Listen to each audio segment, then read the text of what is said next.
Hello my dear student, welcome to my channel MHA2 hub. আশা করি তোমরা সকলে ভালো আছো, সুস্থ আছো এবং পড়াশোনার মধ্যে আছো। আজকে এই ভিডিওতে তোমরা যারা বর্তমানে নবম শ্রেণীতে পাঠরত, তোমাদের আসন্ন দ্বিতীয় পর্যায়ক্রমিক মূল্যায়ন 2026-এর দিকে লক্ষ্য রেখে ভূগোল বিষয় থেকে একটি মডেল প্রশ্নপত্র নিয়ে চলে এসেছি। তোমরা যদি এই প্রশ্নপত্রটা প্রথম থেকে শুরু করে শেষ পর্যন্ত একেবারে পুঙ্খানুপুঙ্খভাবে দেখে যেতে পারো এবং আজকে ভিডিওতে বলা প্রত্যেকটা প্রশ্ন ভালোভাবে প্রস্তুতি নিয়ে যেতে পারো, আসন্ন আসন্ন দ্বিতীয় পর্যায়ক্রমিক মূল্যায়নের ভূগোল বিষয় থেকে তোমাদের আর কোনো অসুবিধা থাকবে না।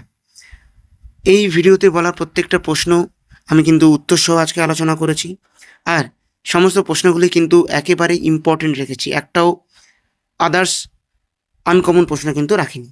তো সমস্ত প্রশ্নগুলো দেখতে ভিডিওটা প্রথম থেকে শুরু করে শেষ পর্যন্ত অবশ্যই দেখতে থাকো, একটুও কাটবে না, কারণ এই ভিডিওর মধ্যেই আমি বলে দেবো কীভাবে আজকের এই প্রশ্নের উত্তর সহ সম্পূর্ণ বিনামূল্যে PDF তোমরা সংগ্রহ করতে পারবে।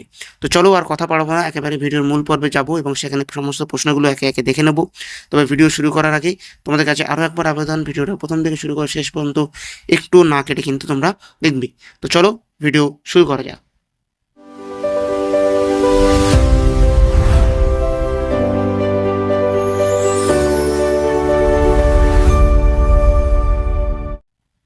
তো দেখতে পাচ্ছ আমরা চলে এসেছি প্রশ্নপত্রের পেজে।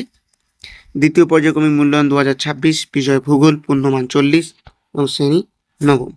চলো প্রথমে তোমাদের কি থাকবে, প্রথমে তোমাদের MCQ থাকবে, অর্থাৎ মাল্টিপল চয়েস কোশ্চেন থাকবে কটা, 7টা, লিখতে হবে কটা, 7টি। চলো প্রথম প্রশ্নগুলো একে একে দেখে নিই।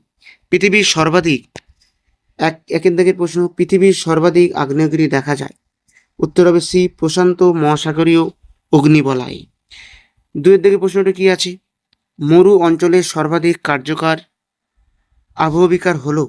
উত্তর হবে বি, যান্ত্রিক আবহবিকার। এবার চলে যাচ্ছি 3-এর দাগে, পশ্চিমবঙ্গের পশ্চিমে অবস্থিত রাজ্যটি হলো। উত্তর হবে সি, ঝাড়খণ্ড। এরপর চলে যাচ্ছি 4-এর দাগে, আধুনিক ভূ আকৃতি বিজ্ঞানের জনক কে। উত্তর হবে ডেভিস। এবার চলে যাচ্ছি 5-এর দাগে, আন্তর্জাতিক তারিখ রেখার দুপাশে সময়ের পার্থক্য কত। উত্তর হবে 0 ঘন্টা। এবার চলে যাচ্ছি 6-এর দাগে, উত্তরবঙ্গের একটি গুরুত্বপূর্ণ নদী হলো। উত্তর হবে তিস্তা। এবার চলে যাচ্ছি 7-এর দাগে, ভারতের সর্বোচ্চ মালভূমি হলো। উত্তর হবে বি, লাদাখ। তাহলে এই 7টি MCQ হয়ে গেল। এরপর আমরা চলে যাচ্ছি শূন্যস্থান পূরণ। শূন্যস্থান পূরণ কটি থাকবে, শূন্যস্থান পূরণ তোমাদের থাকবে 2টি, করতে হবে 2টি। প্রথম কি আছে, 1-এর দাগে, কাস্ট ভূমিরূপ গঠিত হয় ড্যাশ শিলাযুক্ত অঞ্চলে। উত্তর হবে চুনা পাথর শিলাযুক্ত অঞ্চলে কিন্তু কাস্ট ভূমিরূপ গঠিত হয়। চলে যাচ্ছি 2-এর দাগে, তরাই শব্দের অর্থ কি। তরাই শব্দের অর্থ হলো স্যাঁতস্যাঁতে ভূমি। চলে যাচ্ছি 2-এর দাগে, শুদ্ধ এবং অশুদ্ধ নির্ণয়। এখানে কটা থাকবে, 3টি, লিখতে হবে 3টি। প্রথম প্রশ্ন কি, ডেভিস আধুনিক ভূ আকৃতি বিজ্ঞানের জনক। উত্তর হবে কি, শুদ্ধ, অর্থাৎ এটা কিন্তু সঠিক। চলে যাচ্ছি 2-এর দাগে, রাসায়নিক আবহবিকার মরু অঞ্চলে সবচেয়ে বেশি কার্যকর হয়। উত্তর হবে কি, উত্তর হবে অশুদ্ধ, অর্থাৎ এটা ঠিক নয়। চলে যাচ্ছি 3-এর দাগে, তিস্তা উত্তরবঙ্গের একটি নদী। উত্তর হবে কি, উত্তর হবে শুদ্ধ, অর্থাৎ তিস্তা হলো উত্তরবঙ্গের একটি নদী। এবার চলে যাচ্ছি একটি বা দুটি শব্দ উত্তর দাও অথবা SAQ। এখানে কটা থাকবে, 3টে, লিখতে হবে কিন্তু তোমাদের 3টি। প্রথম প্রশ্ন কি আছে, পৃথিবীর সর্বাধিক আগ্নেয়গিরি কোথায় দেখা যায়। উত্তর হবে প্রশান্ত মহাসাগরীয় অগ্নিবলয়। তারপরে 2-এর দাগে, কোন নদীকে ব্রহ্মার নদী বলা হয়। উত্তর হবে ব্রহ্মপুত্র নদী, ব্রহ্মপুত্র নদী কে। চলে যাচ্ছি 3-এর দাগে, কর্কটক্রান্তি উত্তরে অবস্থিত বিশেষ অক্ষরেখার নাম কি। উত্তর হবে কি, উত্তর হবে সুমেরু বৃত্ত রেখা। তো এখনো পর্যন্ত আমরা যে ছোট অর্থাৎ 1 নম্বরের প্রশ্নগুলো আলোচনা করলাম, এরপরে ধীরে ধীরে আমরা 2 নাম্বার 4 নম্বরের প্রশ্ন যাব। তবে প্রশ্নে যাওয়ার আগে তোমাদের কাছে একটা আবেদন, যদি এখনো পর্যন্ত ভিডিওটা ভালো লেগে থাকে তাহলে একটা লাইক অবশ্যই করো, আর চ্যানেলকে সাবস্ক্রাইব করে পাশে থাকা বেল আইকন অবশ্যই প্রেস করে দিও এরকম ভিডিও পাওয়ার জন্য। আর যদি তোমাদের এই প্রশ্নটি সম্পূর্ণ বিনামূল্যে PDF প্রয়োজন হয়, ভিডিওর ডিসক্রিপশন বক্সে কিন্তু টেলিগ্রাম চ্যানেলের লিঙ্ক দেওয়া আছে, সেখান থেকে তোমরা জয়েন করতে পারো। সেখানে আমি বিনামূল্যে কিন্তু সঠিক সময়ে এর সম্পূর্ণ বিনামূল্যে PDF দিয়ে দেবো।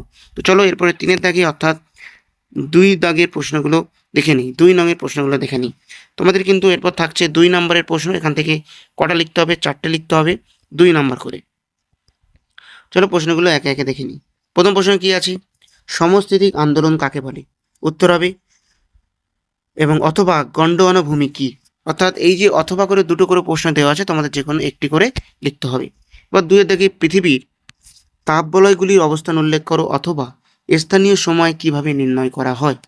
3 এর দাগে পৃথিবীর মৃত্তিকার উর্বরতা বৃদ্ধির দুটি উপায় লেখো অথবা তরাই ও ডুয়ার্স অঞ্চলের বনভূমির দুটি বৈশিষ্ট্য লেখো। এবার চলে যাচ্ছি 4 এর দাগে পশ্চিমবঙ্গের মালভূমি অঞ্চলের নদ নদীর দুটি বৈশিষ্ট্য লেখো অথবা পশ্চিমবঙ্গের পার্বত্য অঞ্চলের মাটির দুটি বৈশিষ্ট্য লেখো। এরপর চলে যাচ্ছি 4 এর দাগে প্রশ্ন, যেখানে তোমাদের 3টি 4 নম্বরের প্রশ্ন লিখতে হবে। প্রথম প্রশ্ন কি? স্থানীয় সময় ও প্রমাণ সময়ের মধ্যে পার্থক্য লেখো, অত্যন্ত গুরুত্বপূর্ণ একটা প্রশ্ন। অথবা আন্তর্জাতিক তারিখ রেখাকে বাঁকানো হয়েছে কেন? এবার চলে যাচ্ছি 2 এর দাগে, যান্ত্রিক ও রাসায়নিক আবহবিকারের মধ্যে পার্থক্য লেখো অথবা জৈব আবহবিকারের ভূমিকা আলোচনা করো। 3 এর দাগে পশ্চিমবঙ্গের জলবায়ুর বৈশিষ্ট্য লেখো অথবা জলাভূমি অঞ্চলের উদ্ভিদের অর্থনৈতিক গুরুত্ব লেখো। এবং 4 এর দাগে অর্থাৎ সর্বশেষ প্রশ্ন, আগ্নেয় পর্বত কিভাবে সৃষ্টি হয় অথবা সমভূমি গঠনের প্রধান প্রক্রিয়া ব্যাখ্যা করো। তাহলে এই 4x2 যে 8টি প্রশ্ন আছে, এখান থেকে তোমাদের 4টি প্রশ্ন অ্যাটেন্ড করতে হবে অথবা থেকে, অর্থাৎ প্রত্যেকটা দাগের প্রশ্ন কিন্তু তোমাদের অ্যাটেন্ড করতে হবে। সবার শেষ দাগে অর্থাৎ যেখানে আমাদের 5 নম্বরের প্রশ্ন একটি লিখতে হবে, দেওয়া থাকবে 3টি, সেই প্রশ্নগুলো আমরা দেখে নিই। প্রথম প্রশ্ন, পশ্চিমবঙ্গের উত্তরের পার্বত্য অঞ্চলের ভূ প্রকৃতির সংক্ষিপ্ত বিবরণ দাও। 2 এর দাগে উচ্চতা ভিত্তিতে যান্ত্রিক আবহবিকারের শ্রেণীবিভাগ আলোচনা করো। এবং 3, পশ্চিমবঙ্গের নদ নদীর অর্থনৈতিক গুরুত্ব আলোচনা করো। তাহলে এই হয়ে গেল তোমাদের মোট 1 থেকে 5 পর্যন্ত 40 মার্কসের সম্পূর্ণ মডেল প্রশ্নপত্র। যদি এই প্রশ্নটা তোমরা ভালোভাবে ফলো করে যেতে পারো, আসন্ন দ্বিতীয় পর্যায়ক্রমিক মূল্যায়নের ভূগোলে তোমরা 100% কমন পাবে। তাহলে আশা করছি আজকের ভিডিওটা ভালো লেগেছে। যদি ভালো লেগে থাকে একটা লাইক অবশ্যই করো এবং এই ভিডিওটা শেয়ার করে তোমাদের বন্ধুদেরকে জানাতেও ভুলো না। আর যদি এমনই আর অন্যান্য বিষয়ে সাজেশান পেতে চাও, এখনই চ্যানেলকে সাবস্ক্রাইব করো এবং পাশে থাকা বেল আইকন অবশ্যই প্রেস করে দিও, যাতে আমি যখনই ভিডিও ছাড়বো তার নোটিফিকেশান সবার আগে তোমার কাছে পৌঁছায়। তাহলে আজকের ভিডিও পর্যন্ত, দেখা হচ্ছে পরবর্তী নতুন কোনো ভিডিওতে।